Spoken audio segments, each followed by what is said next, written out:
Sometimes the humor of a bitter god just loses all its novelty. So now you get too drunk to sleep. You spend the night driving with one eye closed to keep the lines from doubling.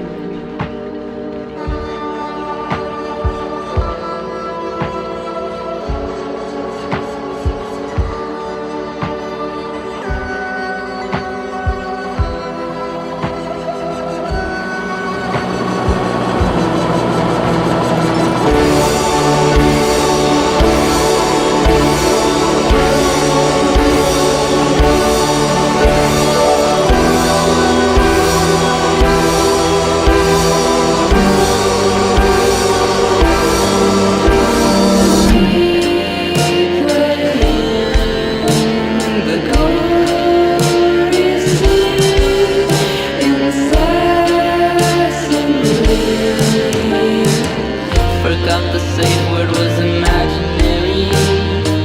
Forgot about my poor selective memory. Feeling like a fat kid at the beach who's stealing the pros and cons of weak bulimic memes that never reach an end. That's what you get for living in your head.